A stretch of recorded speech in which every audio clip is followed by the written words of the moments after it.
എമ്പുരാൻ്റെ റിലീസുമായി ബന്ധപ്പെട്ട് ഇപ്പോൾ വളരെ പ്രധാനപ്പെട്ട ചില കാര്യങ്ങൾ വരുന്നുണ്ട്. രണ്ട് കാര്യങ്ങളാണ്. ഒന്ന്, എമ്പുരാൻ എന്ന സിനിമ റിലീസ് ചെയ്ത ആ ദിവസം തന്നെ വ്യാജ പതിപ്പുകൾ ഇറങ്ങി എന്നുള്ളതാണ്. അത് റിപ്പോർട്ടർ ടിവിയാണ് ഇന്നലെ ആ വാർത്ത ബ്രേക്ക് ചെയ്തത്.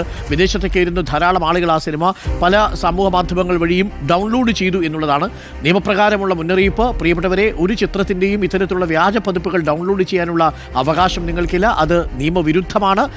അത് സൈബർ പോലീസിലേക്ക് നിങ്ങളെ എത്തിച്ചേക്കാം.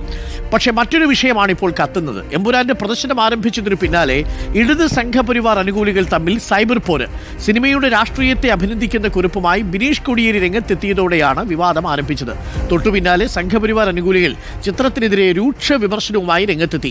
നേതാക്കളെ അപമാനിക്കുന്നുവെന്നും വാസ്തവ വിരുദ്ധമായ കാര്യങ്ങളാണ് സിനിമയിലുള്ളതെന്നും സംഘപരിവാർ അനുകൂലികൾ ആരോപിക്കുന്നുണ്ട്. അതേസമയം വ്യാജപതിപ്പ് പുറത്തു വന്നതിൽ അന്വേഷണം തുടരുകയുമാണ്. ടി വി പ്രസാദ് ചേരുന്നു എമ്പുരാന്റെ വിശേഷങ്ങളുമായി. T V Prasad, good morning once again. Empuraan ഒരു വിവാദ വിഷയമായി മാറിക്കഴിഞ്ഞു എന്ന് തോന്നുന്നു. വാരിയംകുന്നിൻ്റെ അനുഭവമാണ് എമ്പുരാന് കാത്തിരിക്കുന്നതെന്നൊക്കെ പറഞ്ഞ് ഒരുപാട് സൈബർ പോരാളികളൊക്കെ രംഗത്ത് വന്നിട്ടുണ്ട്.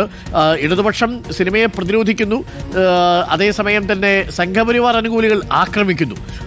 എന്താണ് യഥാർത്ഥത്തിൽ നടക്കുന്നത്? എന്താവും സിനിമയുടെ ഭാവി, ടി വി പ്രസാദ്? അരുൺ, എമ്പുരാനുമായി ബന്ധപ്പെട്ട് ചർച്ചകൾ സജീവമാണ്. നമുക്കറിയാവുന്നതുപോലെ കേരളത്തിൽ സമീപകാലത്ത് ഇറങ്ങുന്നതിന് മുമ്പ് തന്നെ വലിയ ഹിറ്റാകും എന്ന് പ്രതീതി ഉണ്ടാക്കുന്ന എല്ലാ സിനിമകളിലും ഇത്തരം വിവാദങ്ങളും തുറന്നു പറച്ചിലുകളും കുറ്റപ്പെടുത്തലുകളും വിമർശനങ്ങളും തെറിവിളികളും ഒക്കെ സാമൂഹ്യ മാധ്യമങ്ങളിൽ വളരെ സജീവമാണ്. ഇന്നലെ എമ്പുരാൻ പുറത്തു വന്ന് ആദ്യ ഷോ കഴിഞ്ഞതോടുകൂടിയാണ് ഇടത് അതുപോലെ സംഘപരിവാർ പ്രൊഫൈലുകളിൽ രൂക്ഷമായ ആക്രമണങ്ങൾ പരസ്പരം കണ്ടത്. അരുൺ പറഞ്ഞതുപോലെ ബിനീഷ് കോടിയേരിയാണ് ഇടതിൽ നിന്ന് തുടങ്ങിയത്. അതായത് സംഘപരിവാരങ്ങളെ കാര്യമായി വിമർശിക്കുന്ന ചില ഭാഗങ്ങളുണ്ട് എന്നുള്ളത് തന്നെയാണ് ബിനീഷ് കോടിയേരി പറയുന്നത്. അതേ സമയത്ത് തന്നെ എതിർഭാഗത്ത് അതിശക്തമായ നിലയിൽ തിരിച്ചടി തുടങ്ങി. മറ്റൊരു രീതിയിലാണ് സംഘപരിവാരം അണികൾ ഇതിനെ കാണുന്നത്. അതായത് വ്യാപകമായ ക്യാൻസലേഷനുകൾ വരുന്നു എന്ന വിവിധ തിയേറ്ററുകളിലെ ബുക്ക് മൈ ഷോയുടെ ഒക്കെ സ്ക്രീൻഷോട്ട് ഇട്ടുകൊണ്ടാണ് പല ഈ പറയുന്ന സംഘപരിവാരങ്ങളിൽപ്പെട്ടവരും അതിനെ പ്രതികരിക്കുകയും ചെയ്യുന്നത്. അതിനിടയിൽ കോൺഗ്രസിലേക്ക്, BJP-യിൽ നിന്ന് അടുത്തിടെ കോൺഗ്രസിലേക്ക് പോയ സന്ദീപ് വാര്യരും ഒരു പോസ്റ്റുമായി എത്തിയിട്ടുണ്ട്. അങ്ങനെയെങ്കിൽ എമ്പുരാൻ കാണണമല്ലോ എന്നുള്ളതാണ്. യഥാർത്ഥത്തിൽ ഗുജറാത്ത് പരാമർശ വിധേയമാക്കുന്ന ഒരു സിനിമയാണ്. അതോടൊപ്പം തന്നെ ചില ഡയലോഗുകൾ അത് സംസ്ഥാനത്തെ ചില നേതാക്കളെയൊക്കെ, BJP-യുടെ നേതാക്കളെയൊക്കെ കൊള്ളിച്ചുകൊണ്ടാണ് എന്ന രീതിയിലെല്ലാം ഇപ്പോൾ പ്രചരണം സജീവമാണ്. എന്തായാലും അരുൺ, പുറത്തിറങ്ങിയ എമ്പുരാൻ എന്ന് പറയുന്ന സിനിമ അത് ഇടത് സംഘപരിവാർ സൈബർ ടീമുകൾ തമ്മിലുള്ള വലിയ പോരാട്ടത്തിലേക്ക് പോവുകയാണ് എന്ന് തന്നെയാണ് കാണുന്നത്. അതോടൊപ്പം തന്നെ അരുൺ പറഞ്ഞു നിർത്തിയ ഇന്നലെ സിനിമ ഇറങ്ങിയതിന് പിന്നാലെ വ്യാജപ്പതിപ്പും ഇറങ്ങിയിരുന്നു. നമ്മളാണ് ആ വാർത്ത പുറത്തു കൊണ്ടുവന്നത്. വിദേശത്തു നിന്നുൾപ്പെടെ നിരവധി ആളുകളാണ് ഇന്നലെ തന്നെ കണ്ടത്.